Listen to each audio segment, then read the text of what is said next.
Mr. Speaker, Mr. Vice President, members of Congress, the First Lady of the United States, and my fellow Americans. Less than 1 year has passed since I first stood at this podium in this majestic chamber to speak on behalf of the American people and to address their concerns, their hopes, and their dreams. That night, our new administration had already taken very swift action. A new tide of optimism was already sweeping across our land. Each day since, we have gone forward with a clear vision and a righteous mission to make America great again for all Americans.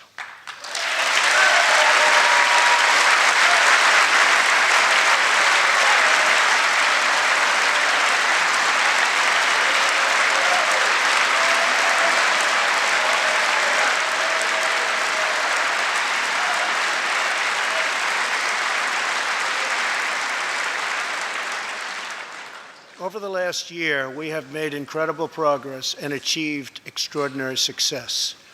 We have faced challenges we expected and others we could never have imagined.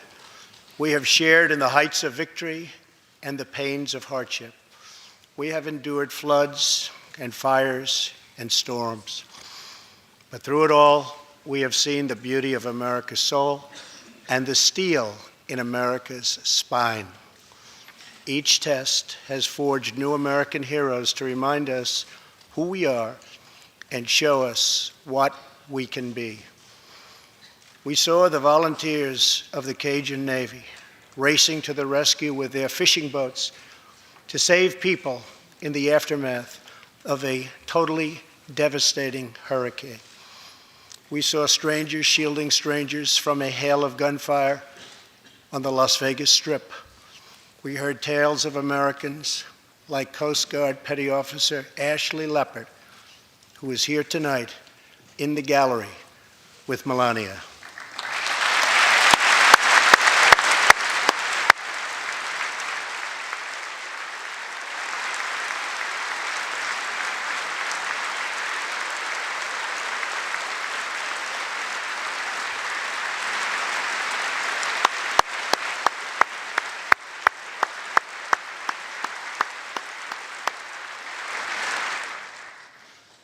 Ashley was aboard one of the first helicopters on the scene in Houston during the Hurricane Harvey. Through 18 hours of wind and rain, Ashley braved live power lines and deep water to help save more than 40 lives. Ashley, we all thank you. Thank you very much.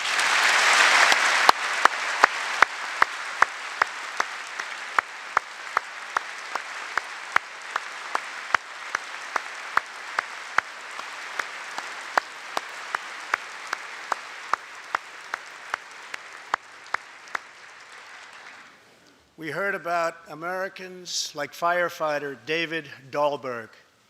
He's here with us also. David faced down walls of flame to rescue almost 60 children trapped at a California summer camp threatened by those devastating wildfires. To everyone still recovering in Texas, Florida, Louisiana, Puerto Rico, and the Virgin Islands, everywhere, we are with you. We love you, and we always will pull through together, always.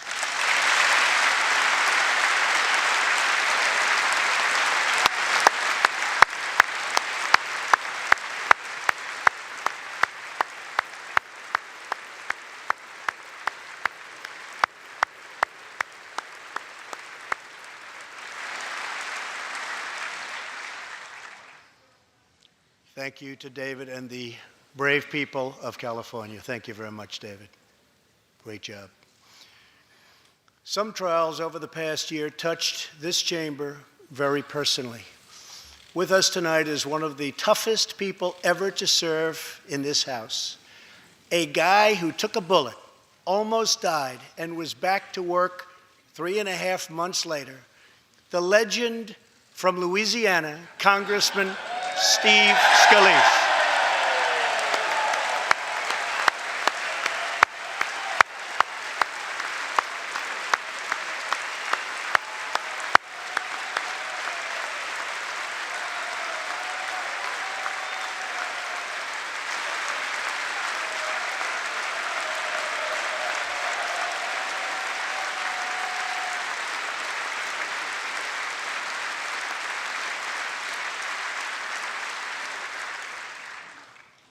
I think they like you, Steve.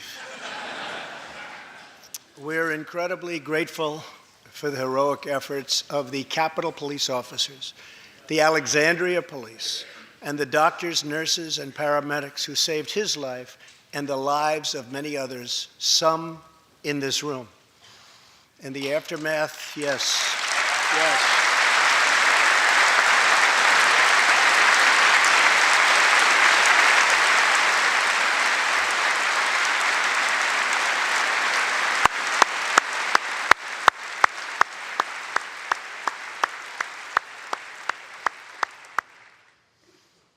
In the aftermath of that terrible shooting, we came together, not as Republicans or Democrats, but as representatives of the people.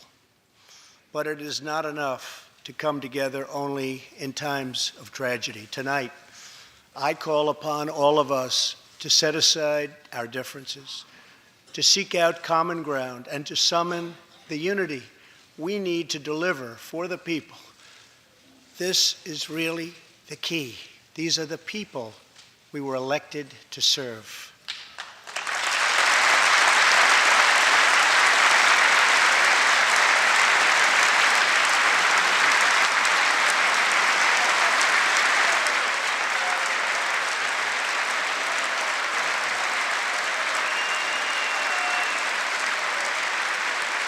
Thank you. Over the last year, the world has seen what we always knew, that no people on earth are so fearless or daring or determined as Americans. If there is a mountain, we climb it. If there's a frontier, we cross it. If there's a challenge, we tame it. If there's an opportunity, we seize it. So let's begin tonight by recognizing that the state of our union is strong because our people are strong.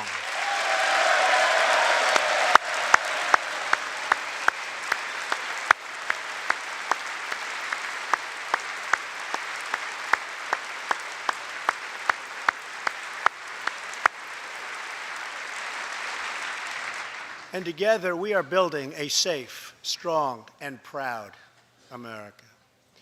Since the election, we have created 2.4 million new jobs, including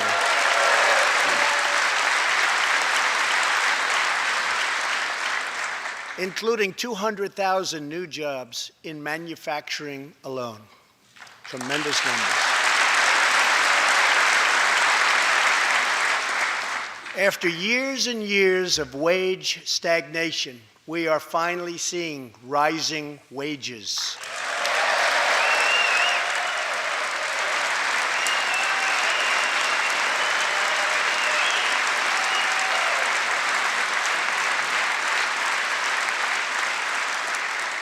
Unemployment claims have hit a 45-year low.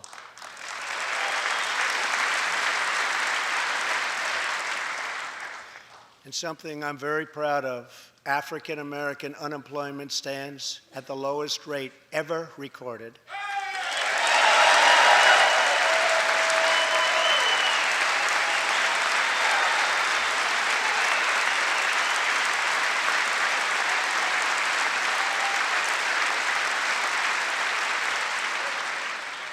And Hispanic American unemployment has also reached the lowest levels in history.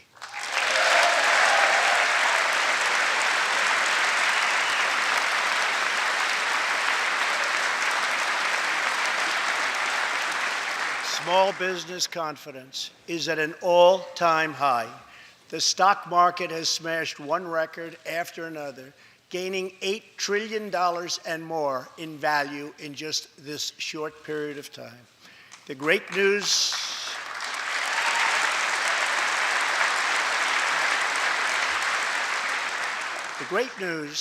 for Americans, 401k, retirement pension, and college savings accounts have gone through the roof. And just as I promised the American people from this podium 11 months ago, we enacted the biggest tax cuts and reforms in American history.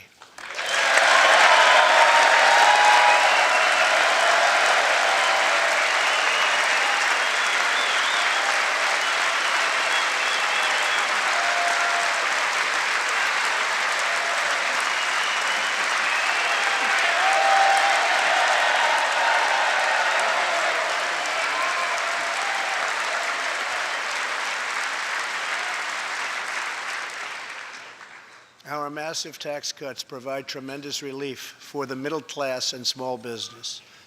To lower tax rates for hardworking Americans, we nearly doubled the standard deduction for everyone.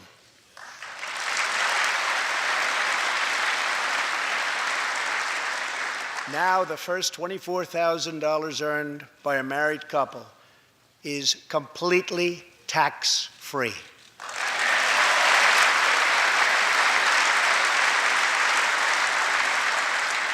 We also doubled the child tax credit.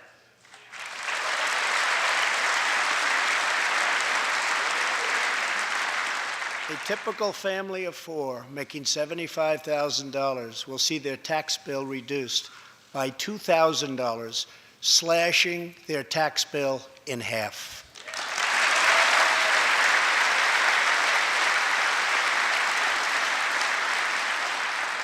In April, this will be the last time you will ever file under the old and very broken system, and millions of Americans will have more take-home pay starting next month, a lot more.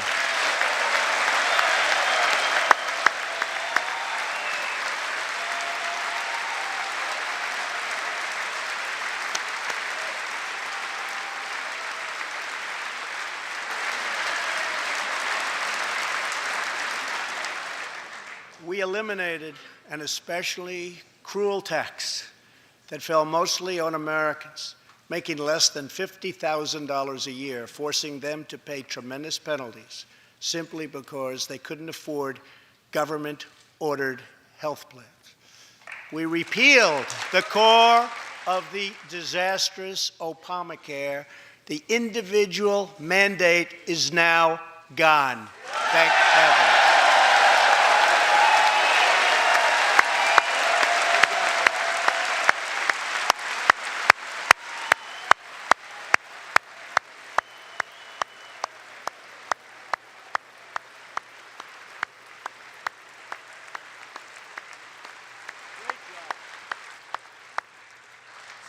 We slashed the business tax rate from 35% all the way down to 21%, so American companies can compete and win against anyone else anywhere in the world.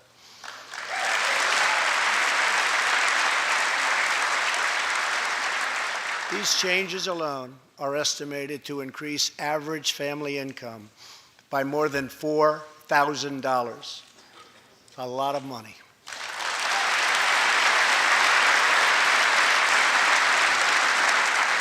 Small businesses have also received a massive tax cut and can now deduct 20% of their business income. Here tonight are Steve Staub and Sandy Keplinger of Staub Manufacturing, a small, beautiful business in Ohio. They've just finished the best year in their 20-year history.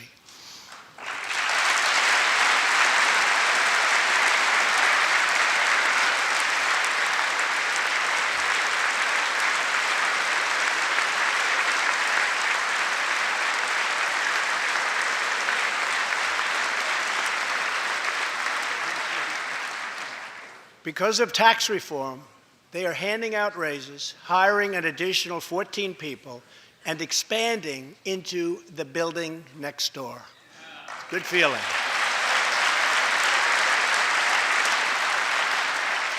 One of Staub's employees, Corey Adams, is also with us tonight. Corey is an all-American worker. He supported himself through high school, lost his job during the 2008 recession, and was later hired by Staub, where he trained to become a welder. Like many hardworking Americans, Corey plans to invest his tax cut raise into his new home and his two daughters' education. Corey, please stand.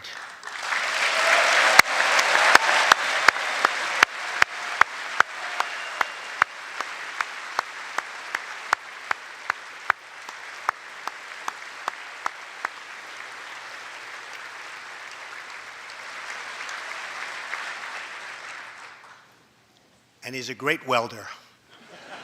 I was told that by the man that owns that company that's doing so well. So congratulations, Corey. Since we passed tax cuts, roughly 3 million workers have already gotten tax cut bonuses, many of them thousands and thousands of dollars per worker, and it's getting more every month, every week. Apple has just announced it plans to invest a total of $350 billion in America and hire another 20,000 workers.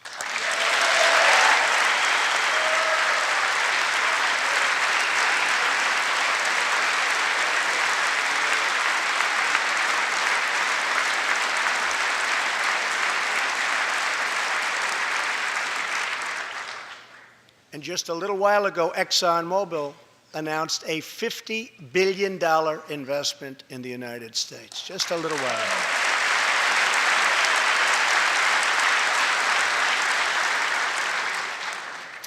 This, in fact, is our new American moment.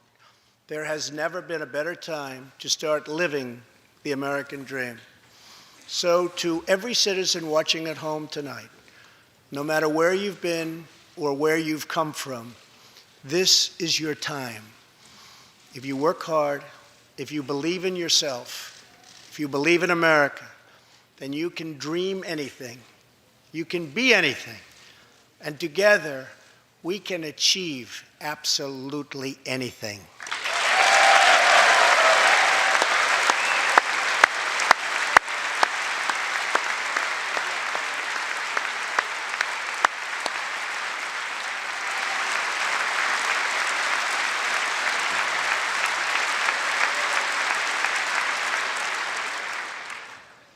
Tonight, I want to talk about what kind of future we're going to have and what kind of a nation we're going to be.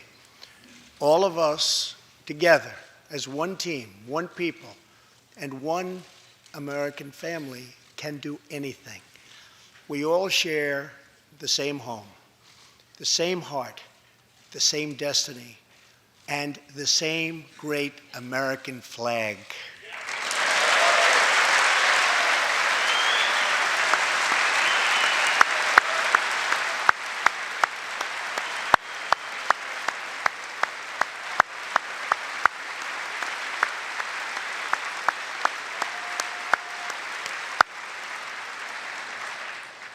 Together, we are rediscovering the American way.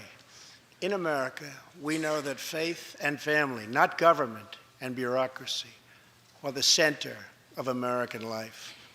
The motto is, "In God we trust."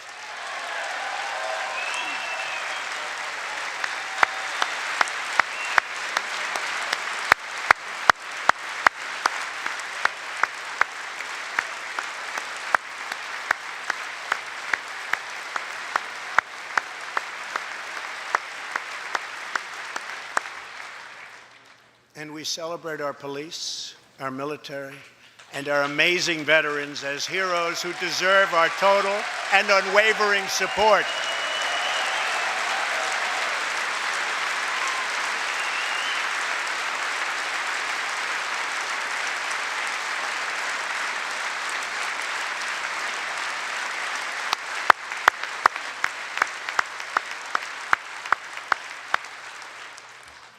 Here tonight is Preston Sharp, a 12-year-old boy from Redding, California, who noticed that veterans' graves were not marked with flags on Veterans Day.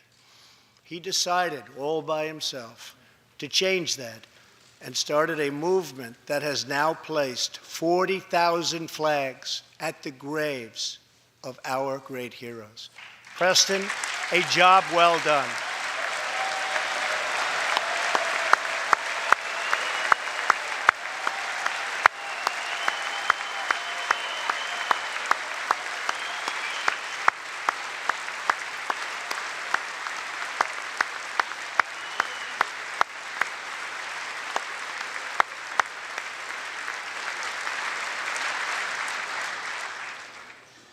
Young patriots like Preston teach all of us about our civic duty, as Americans. And I met Preston a little while ago, and he is something very special that I can tell you. Great future. Thank you very much for all you've done, Preston. Thank you very much. Preston's reverence for those who have served our nation reminds us of why we salute our flag, why we put our hands on our hearts for the Pledge of Allegiance, and why we proudly stand for the national anthem.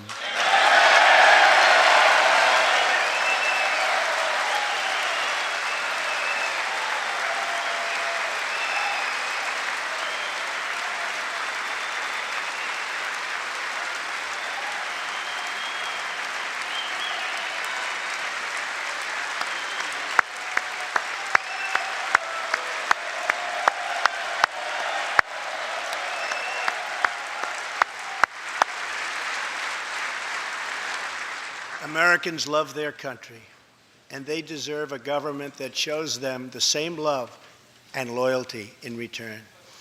For the last year, we have sought to restore the bonds of trust between our citizens and their government.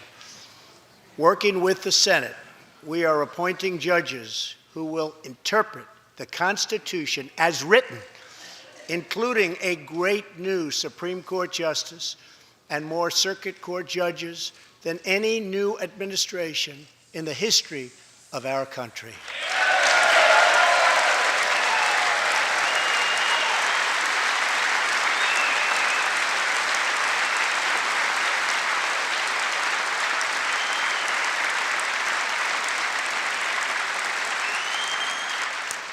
We are totally defending our Second Amendment and have taken historic actions to protect religious liberty.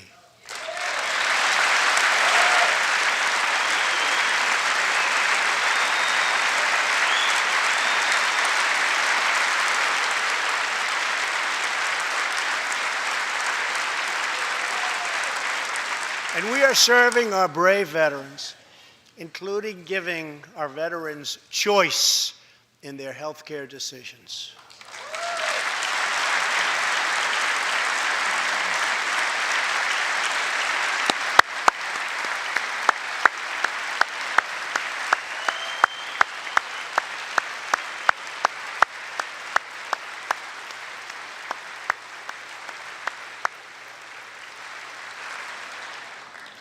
Last year, Congress also passed, and I signed, the landmark VA Accountability Act.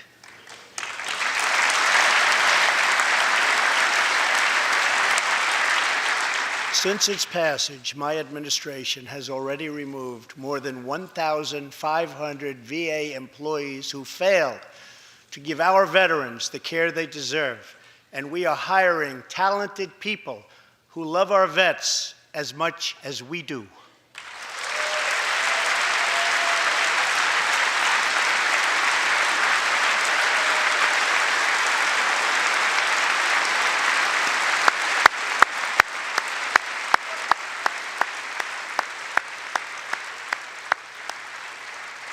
And I will not stop until our veterans are properly taken care of, which has been my promise to them from the very beginning of this great journey.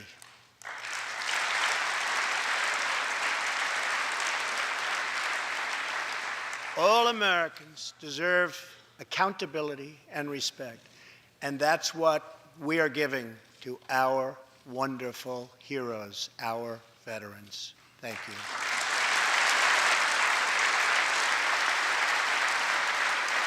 So tonight I call on Congress to empower every cabinet secretary with the authority to reward good workers and to remove federal employees who undermine the public trust or fail the American people.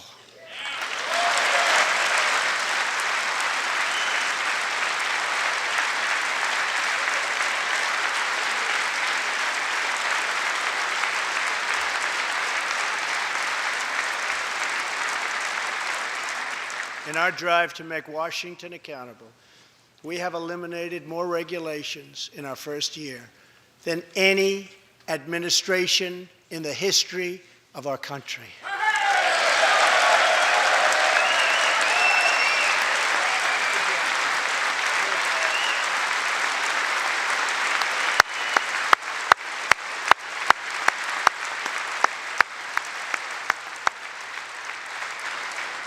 We have ended the war on American energy, and we have ended the war on beautiful, clean coal.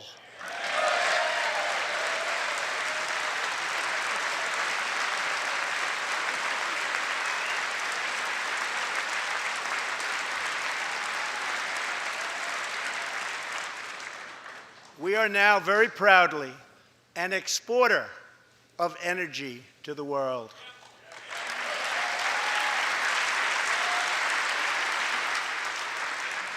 In Detroit, I halted government mandates that crippled America's great, beautiful auto workers so that we can get Motor City revving its engines again, and that's what's happening.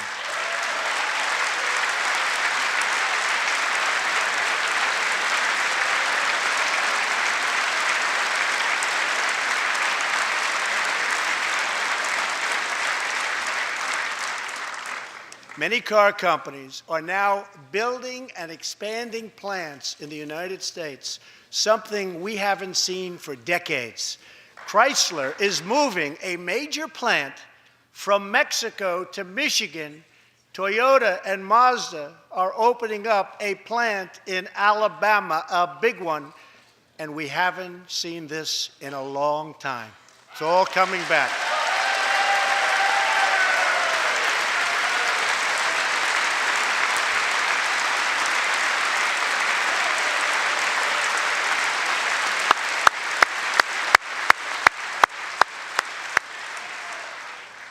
Very soon, auto plants and other plants will be opening up all over our country. This is all news Americans are totally unaccustomed to hearing. For many years, companies and jobs were only leaving us. But now, they are roaring back, they're coming back. They want to be where the action is. They want to be in the United States of America. That's where they want to be.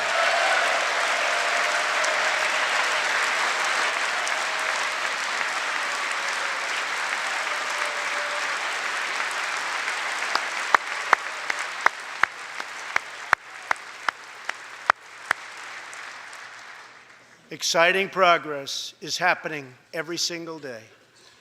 To speed access to breakthrough cures and affordable generic drugs, last year, the FDA approved more new and generic drugs and medical devices than ever before in our country's history.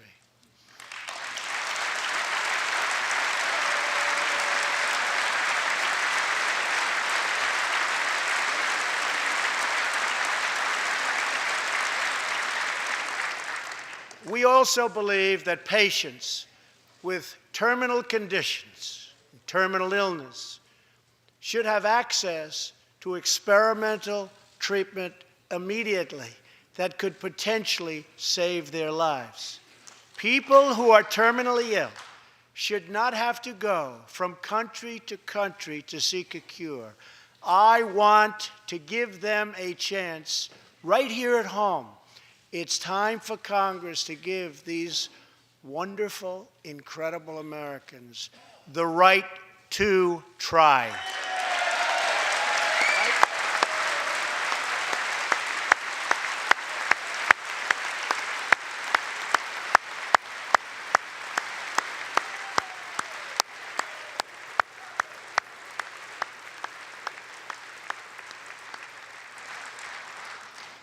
One of my greatest priorities is to reduce the price of prescription drugs.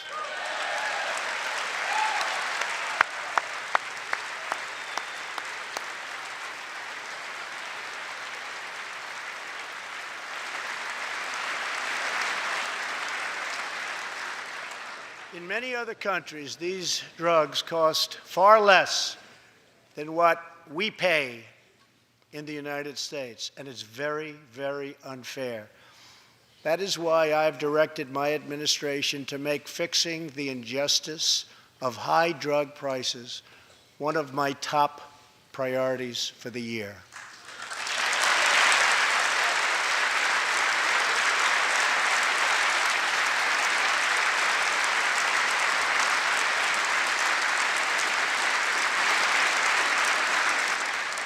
and prices will come down substantially. Watch. America has also finally turned the page on decades of unfair trade deals that sacrificed our prosperity and shipped away our companies, our jobs, and our wealth. Our nation has lost its wealth, but we're getting it back so fast. The era of economic surrender is totally over. From now on, we expect trading relationships to be fair and, very importantly, reciprocal.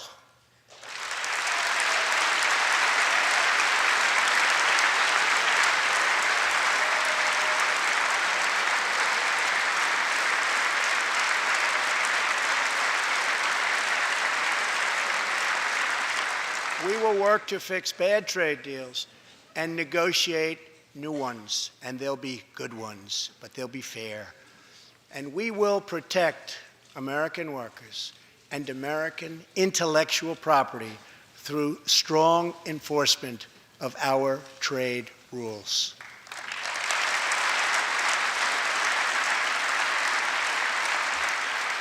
As we rebuild our industries, it is also time to rebuild our crumbling infrastructure.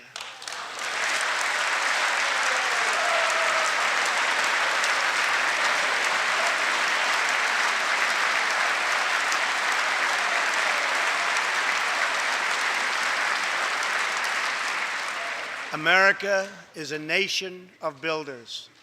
We built the Empire State Building in just 1 year. Isn't it a disgrace that it can now take 10 years just to get a minor permit approved for the building of a simple road?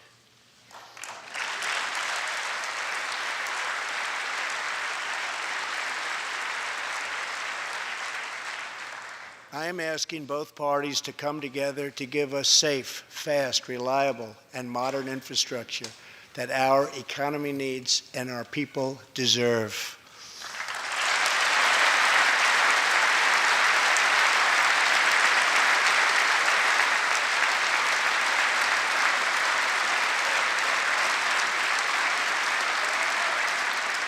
Tonight, I'm calling on Congress to produce a bill that generates at least $1.5 trillion for the new infrastructure investment that our country so desperately needs.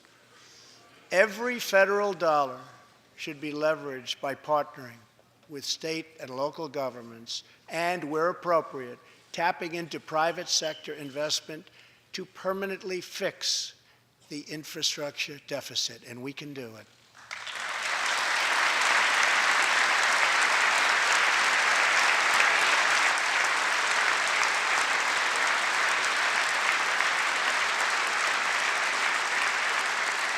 Any bill must also streamline the permitting and approval process, getting it down to no more than 2 years and perhaps even 1. Together, we can reclaim our great building heritage.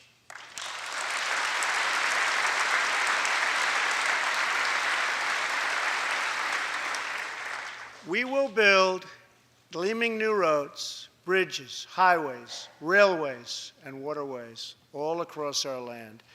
And we will do it with American heart, American hands, and American grit.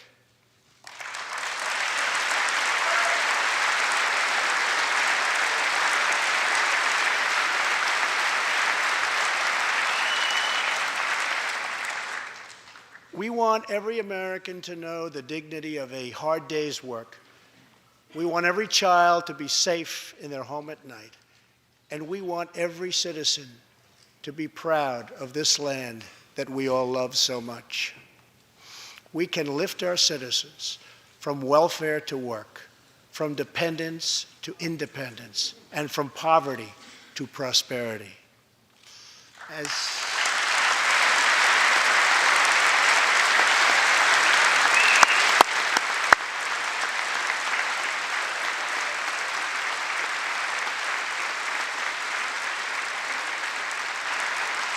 As tax cuts create new jobs.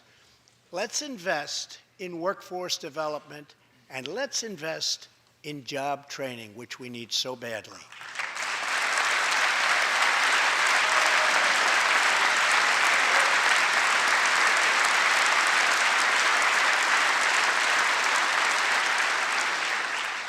Let's open great vocational schools so our future workers can learn a craft and realize their full potential.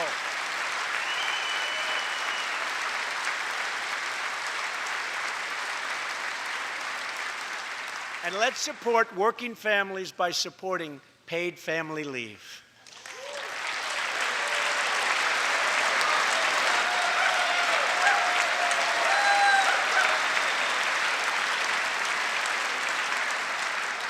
As America regains its strength, opportunity must be extended to all citizens. That is why this year we will embark on reforming our prisons to help former inmates who have served their time get a second chance at life.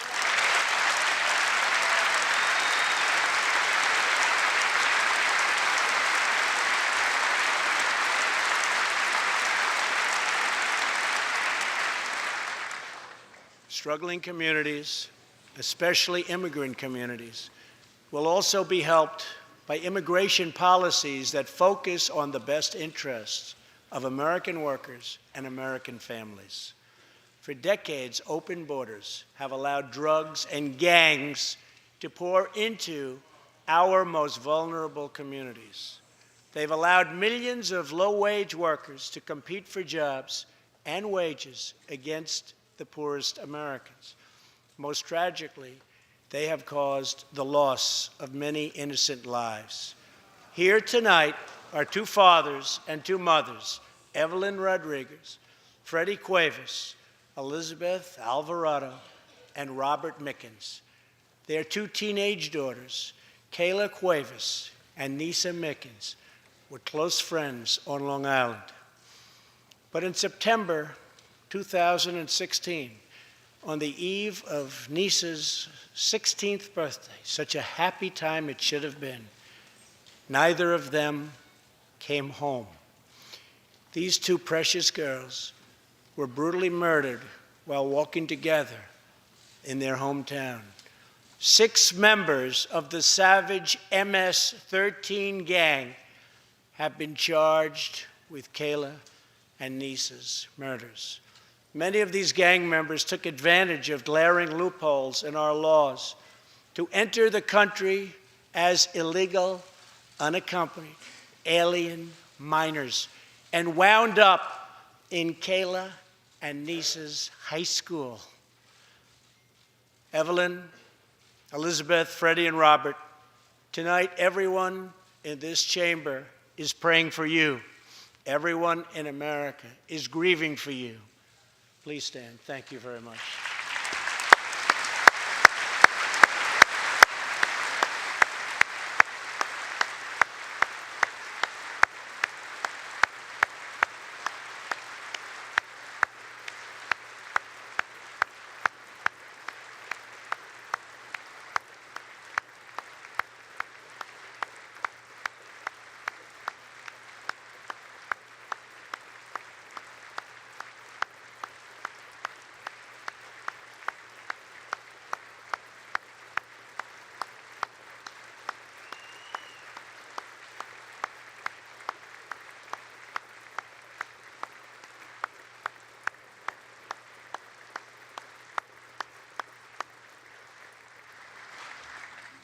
I want you to know that 320 million hearts are right now breaking for you. We love you. Thank you.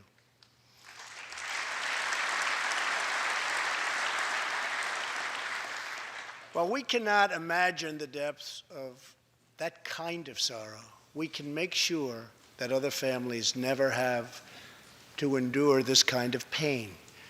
Tonight I am calling on Congress to finally close the deadly loopholes that have allowed MS-13 and other criminal gangs to break into our country. We have proposed new legislation that will fix our immigration laws and support our ICE and Border Patrol agents. These are great people. These are great, great people that work so hard in the midst of such danger so that this can never happen again.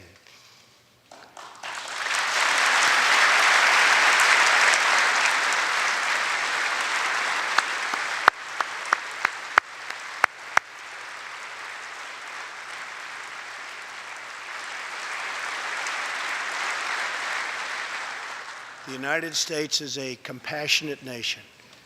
We are proud that we do more than any other country anywhere in the world to help the needy, the struggling, and the underprivileged all over the world. But as President of the United States, my highest loyalty, my greatest compassion, my constant concern is for America's children, America's struggling workers, and America's forgotten communities. I want our youth to grow up, to achieve great things. I want our poor to have their chance to rise. So tonight, I am extending an open hand to work with members of both parties, Democrats and Republicans, to protect our citizens of every background, color, religion, and creed.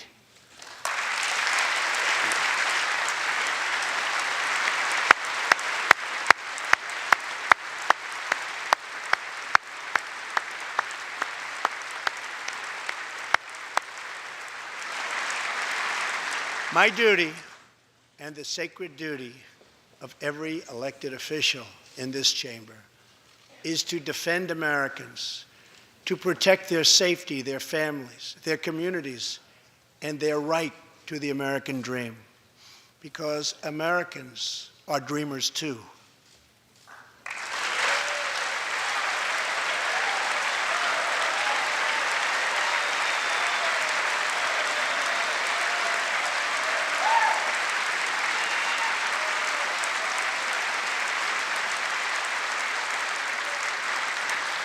Here tonight is one leader in the effort to defend our country, Homeland Security Investigation Special Agent Celestino Martinez. He goes by DJ and CJ. He said, call me either one.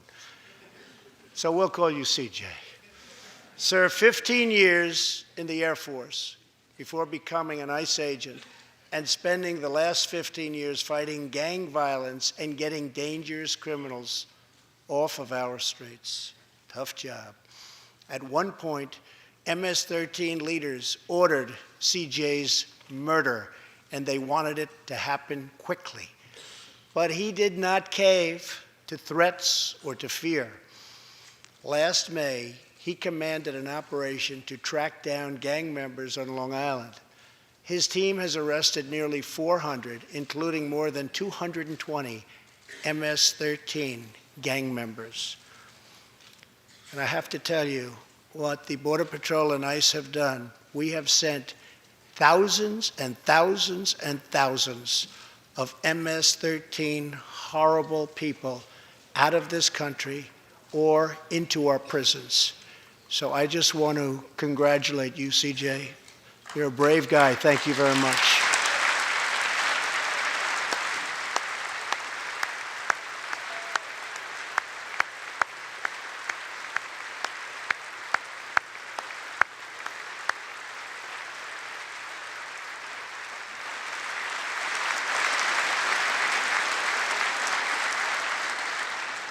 And I asked CJ, what's the secret? He said, we're just tougher than they are. And I like that answer.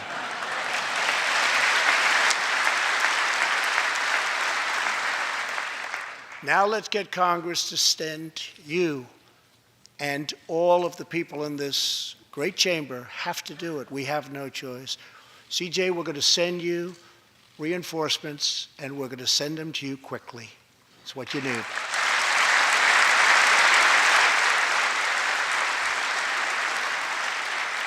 Over the next few weeks, the House and Senate will be voting on an immigration reform package.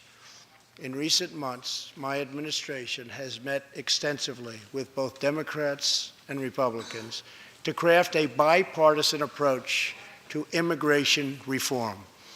Based on these discussions, we presented Congress with a detailed proposal that should be supported by both parties as a fair compromise, one where nobody gets everything they want, but where our country gets the critical reforms it needs and must have.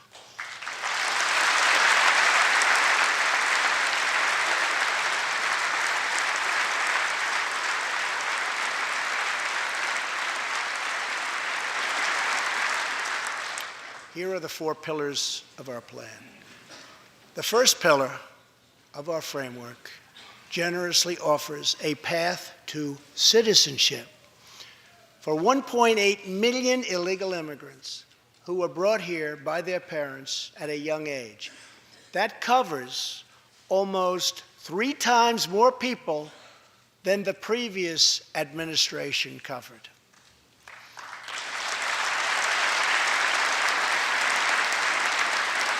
Under our plan, those who meet education and work requirements and show good moral character will be able to become full citizens of the United States over a 12-year period.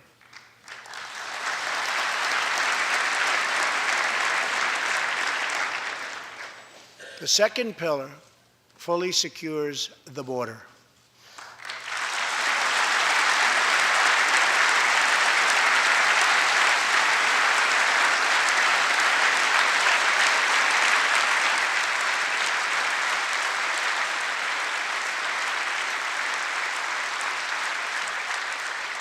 That means building a great wall on the southern border, and it means hiring more heroes like CJ to keep our communities safe.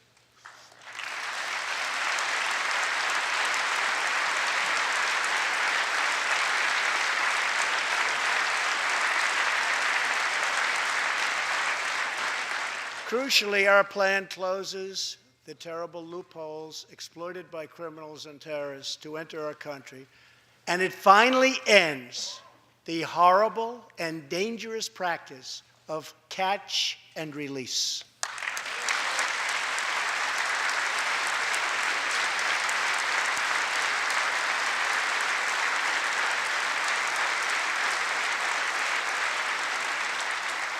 The third pillar ends the visa lottery, a program that randomly hands out green cards without any regard for skill, merit, or the safety of American people.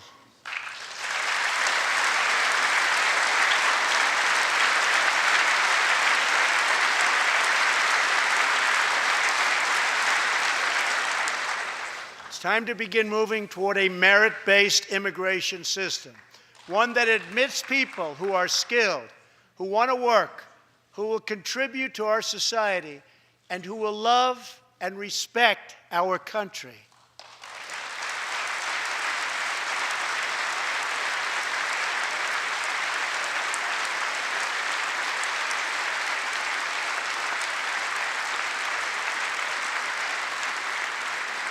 The fourth and final pillar protects the nuclear family by ending chain migration.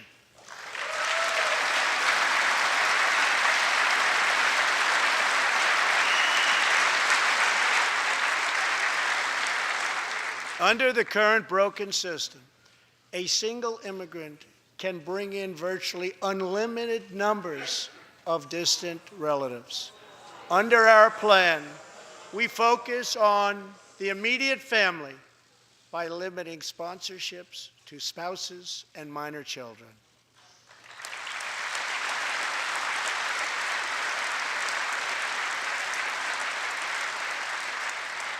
This vital reform is necessary not just for our economy, but for our security and for the future of America. In recent weeks, 2 terrorist attacks in New York were made possible by the visa lottery and chain migration. In the age of terrorism, these programs present risks we can just no longer afford. It's time to reform.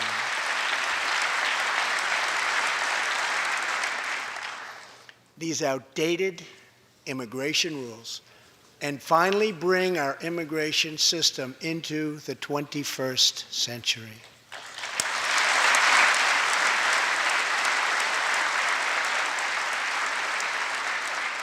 These four pillars represent a down-the-middle compromise and one that will create a safe, modern, and lawful immigration system. For over 30 years, Washington has tried and failed to solve this problem. This Congress can be the one that finally makes it happen. Most importantly, these four pillars will produce legislation that fulfills my ironclad pledge to sign a bill that puts America first.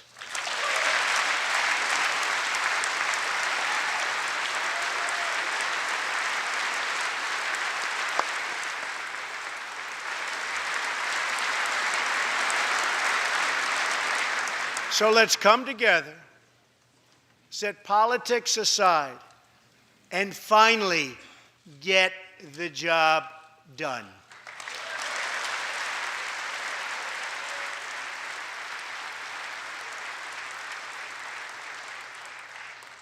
These reforms will also support our response to the terrible crisis of opioid and drug addiction. Never before has it been like it is now.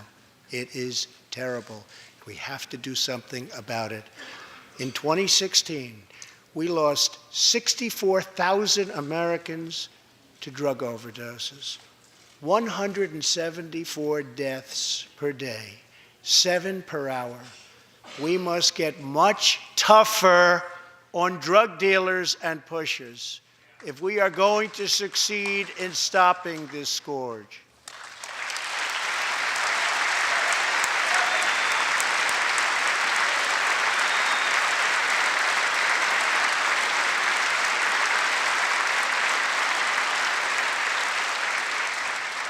My administration is committed to fighting the drug epidemic and helping get treatment for those in need, for those who have been so terribly hurt. The struggle will be long and it will be difficult, but as Americans always do, in the end, we will succeed, we will prevail.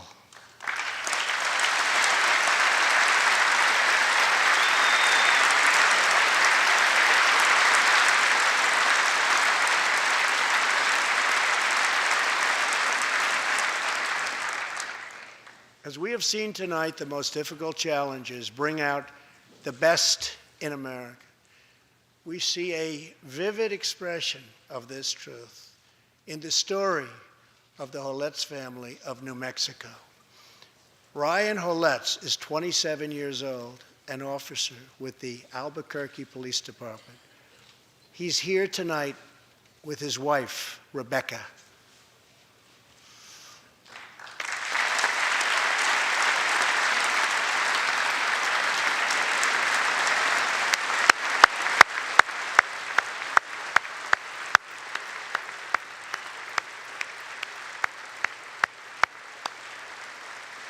Thank you, Ryan. Last year, Ryan was on duty when he saw a pregnant, homeless woman preparing to inject heroin.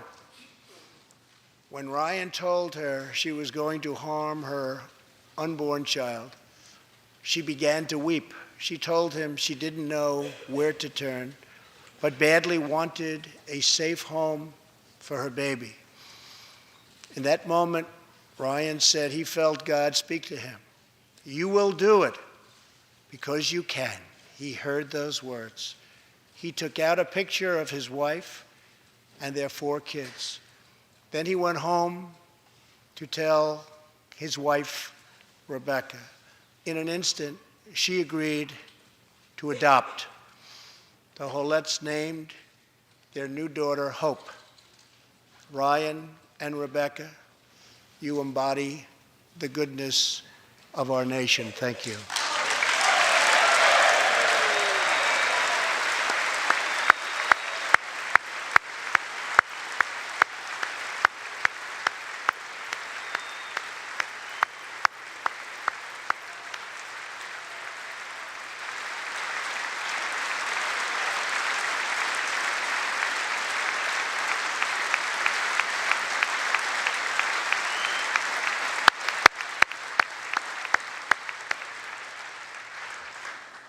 Thank you, Ryan and Rebecca. As we rebuild America's strength and confidence at home, we are also restoring our strength and standing abroad. Around the world, we face rogue regimes, terrorist groups, and rivals like China and Russia that challenge our interests, our economy, and our values. In confronting these horrible dangers, we know that weakness is the surest path to conflict, and unmatched power is the surest means to our true and great defense. For this reason, I am asking Congress to end the dangerous defense sequester and fully fund our great military.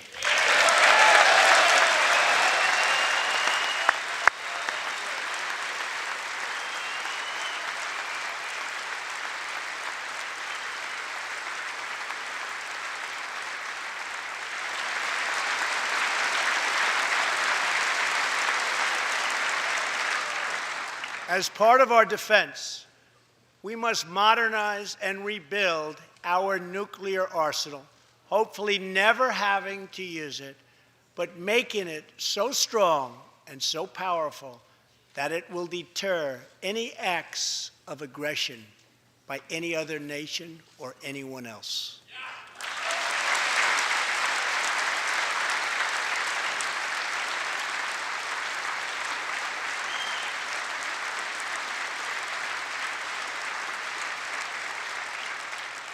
Perhaps someday in the future there will be a magical moment when the countries of the world will get together to eliminate their nuclear weapons. Unfortunately, we are not there yet, sadly. Last year, I also pledged that we would work with our allies to extinguish ISIS from the face of the earth. 1 year later, I am proud to report that the coalition to defeat ISIS has liberated very close to 100% of the territory just recently held by these killers in Iraq and in Syria and in other locations as well.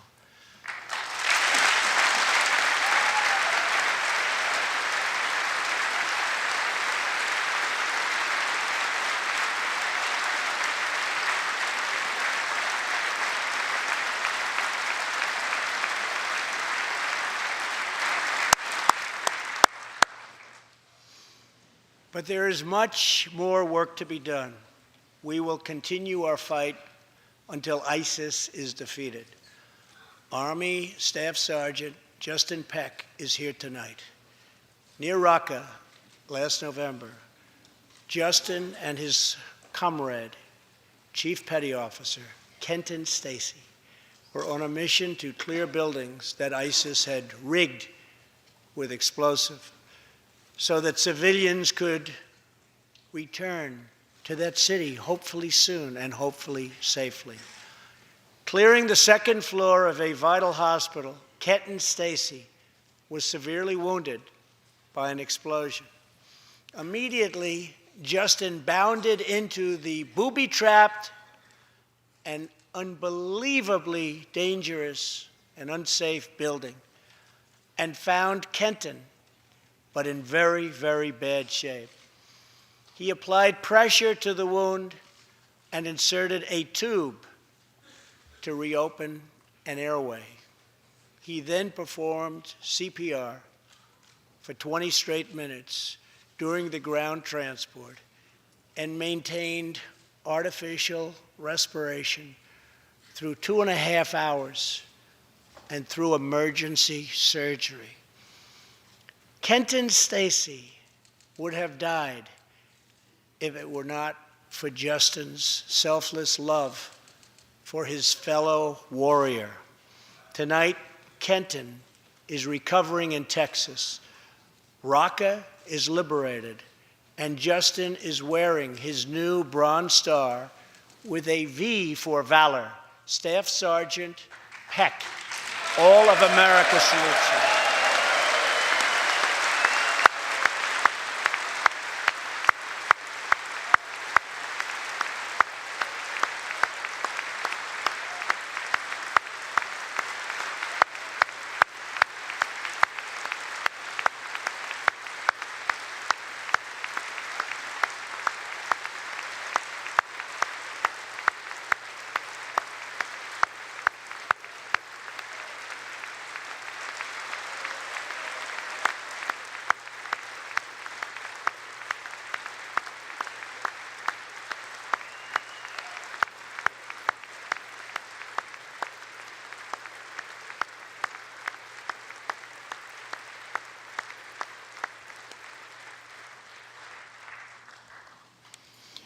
Terrorists who do things like place bombs in civilian hospitals are evil.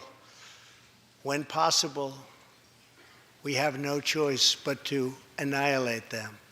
When necessary, we must be able to detain and question them. But we must be clear, terrorists are not merely criminals. They are unlawful enemy combatants.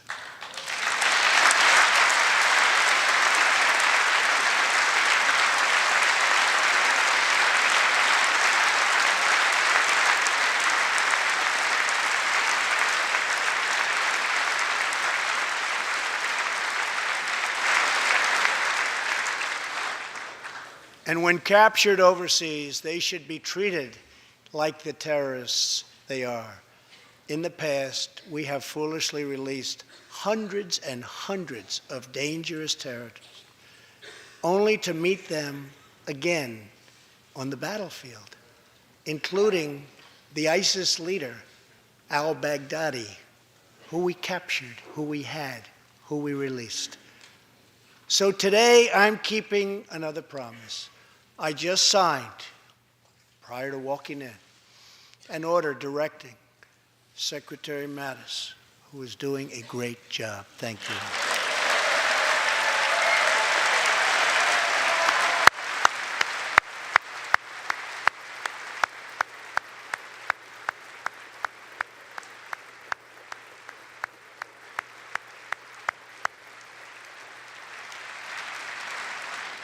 To re-examine our military detention policy and to keep open the detention facilities in Guantanamo Bay.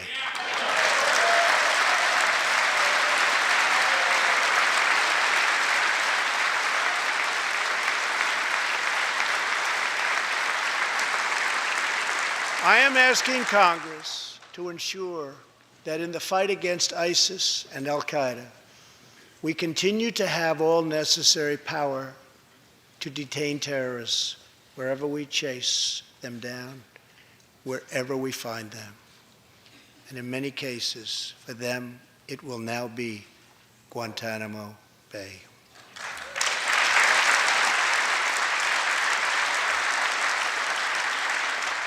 At the same time, as of a few months ago, our warriors in Afghanistan have new rules of engagement.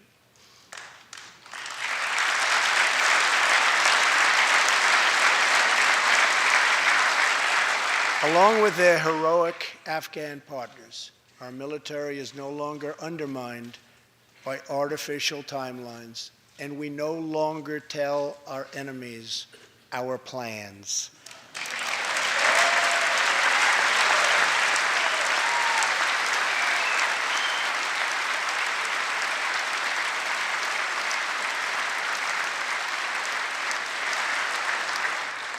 Last month, I also took an action endorsed unanimously by the U.S. Senate just months before. I recognized Jerusalem as the capital of Israel.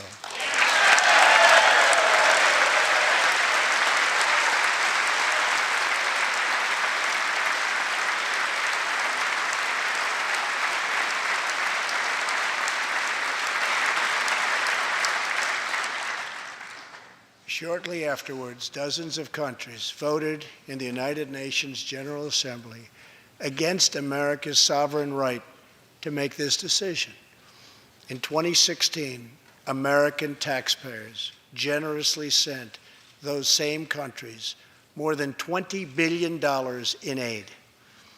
That is why tonight I am asking Congress to pass legislation to help ensure American foreign assistance dollars always serve American interests and only go to friends of America, not enemies of America.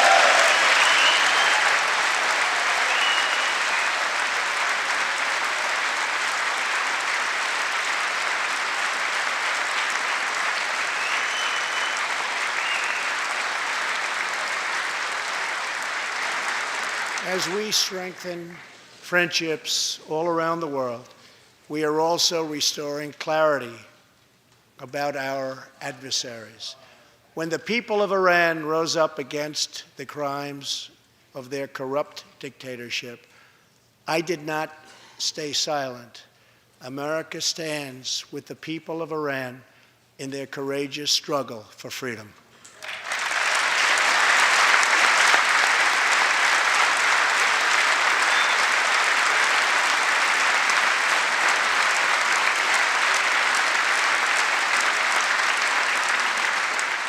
I am asking Congress to address the fundamental flaws in the terrible Iran nuclear deal. My administration has also imposed tough sanctions on the communist and socialist dictatorships in Cuba and Venezuela.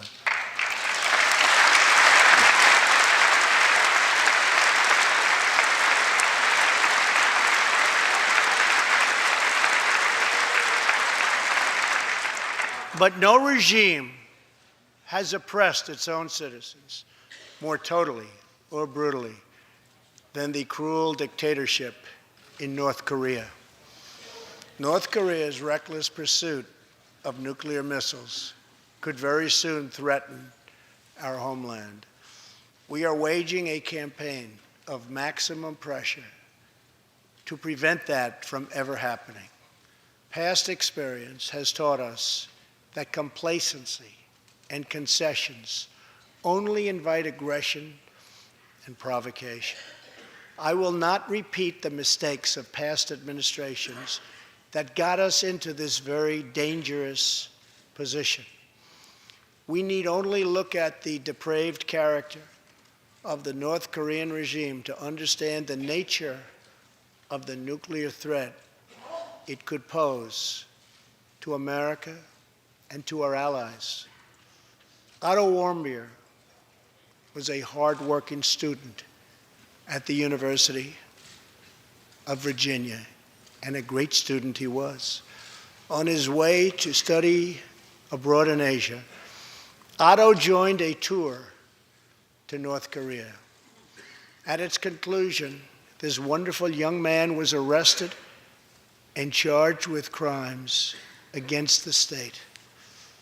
After a shameful trial, the dictatorship sentenced Otto to 15 years of hard labor before returning him to America last June, horribly injured and on the verge of death.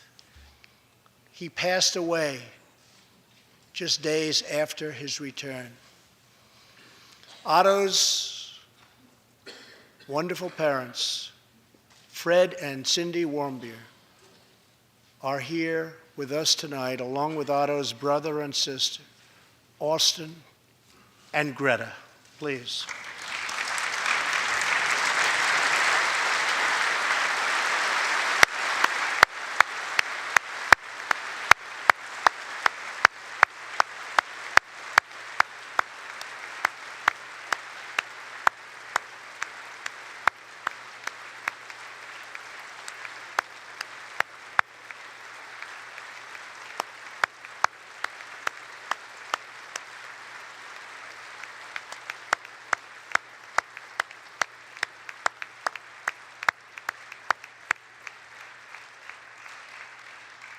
Incredible people.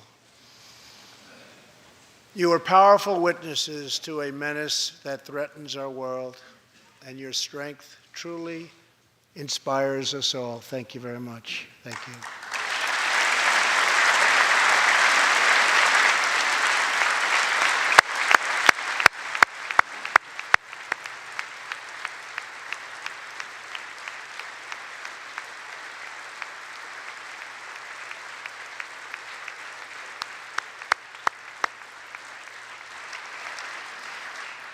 Tonight, we pledge to honor Otto's memory with total American resolve.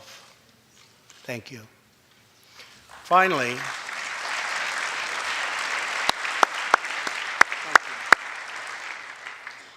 we are joined by one more witness to the ominous nature of this regime. His name is Mr. Ji Sung Ho. In 1996, Sung Ho was a starving boy in North Korea. One day he tried to steal coal from a railroad car to barter for a few scraps of food, which were very hard to get. In the process, he passed out on the train tracks, exhausted from hunger. He woke up as a train ran over his limbs. He then endured multiple amputations without anything to dull the pain or the hurt. His brother and sister gave what little food they had to help him recover and ate dirt themselves, permanently stunting their own growth. Later, he was tortured by North Korean authorities after returning from a brief visit to China. His tormentors wanted to know if he'd met any Christians. He had, and he resolved after that to be free. Sung Ho traveled thousands of miles on crutches all across China and Southeast Asia to freedom.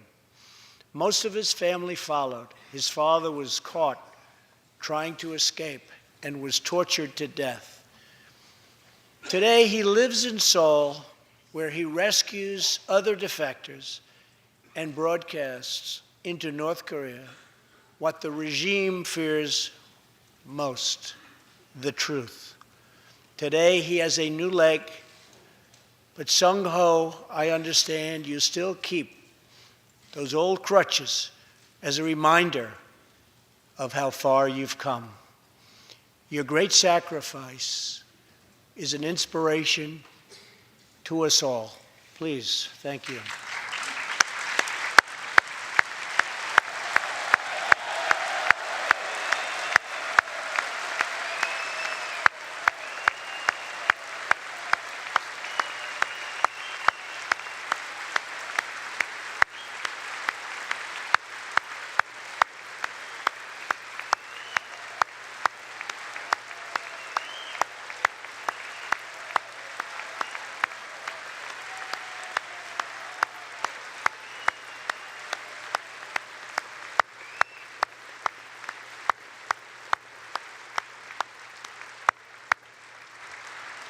Sung Ho's story is a testament to the yearning of every human soul to live in freedom.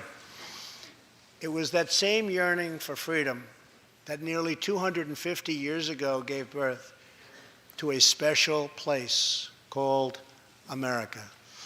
It was a small cluster of colonies caught between a great ocean and a vast wilderness. It was home to an incredible people with a revolutionary idea that they could rule themselves, that they could chart their own destiny, and that together they could light up the entire world.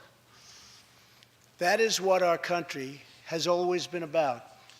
That is what Americans have always stood for, always strived for, and always done. Atop the dome of this Capitol stands the Statue of Freedom.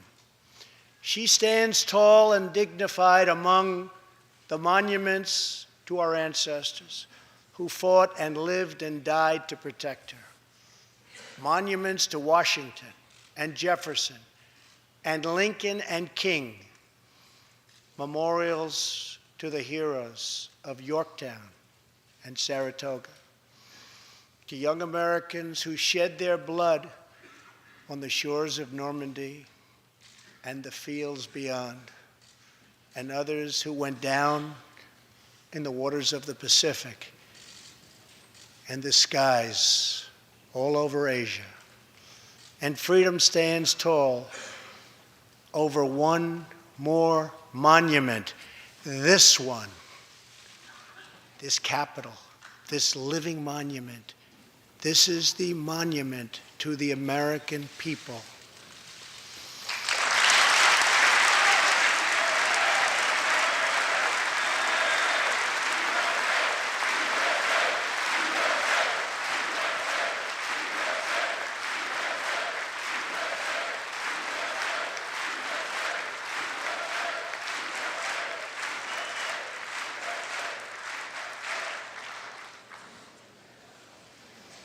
We're a people whose heroes live not only in the past, but all around us, defending hope, pride, and defending the American way.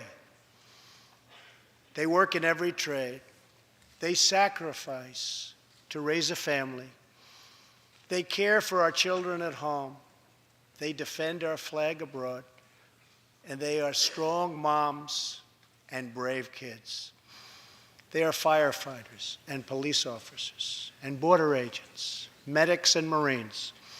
But above all else, they are Americans. And this capital, this city, this nation belongs entirely to them.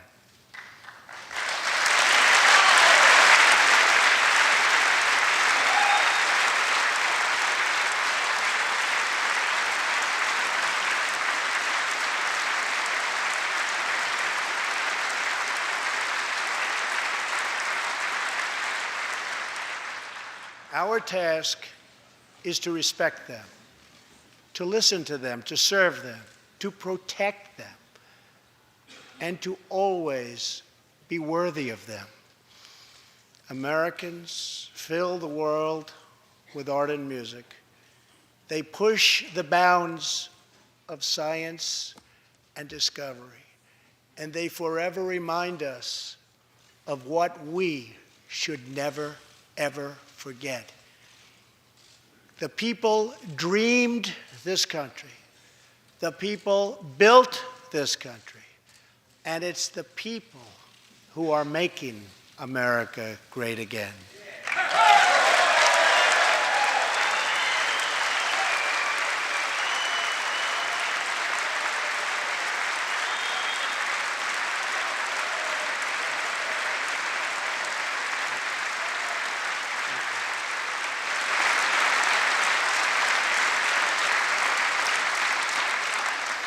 As long as we are proud of who we are and what we are fighting for, there is nothing we cannot achieve. As long as we have confidence in our values, faith in our citizens, and trust in our God, we will never fail. Our families will thrive. Our people will prosper. And our nation will forever be safe and strong and proud and mighty and free. Thank you, and God bless America. Good night.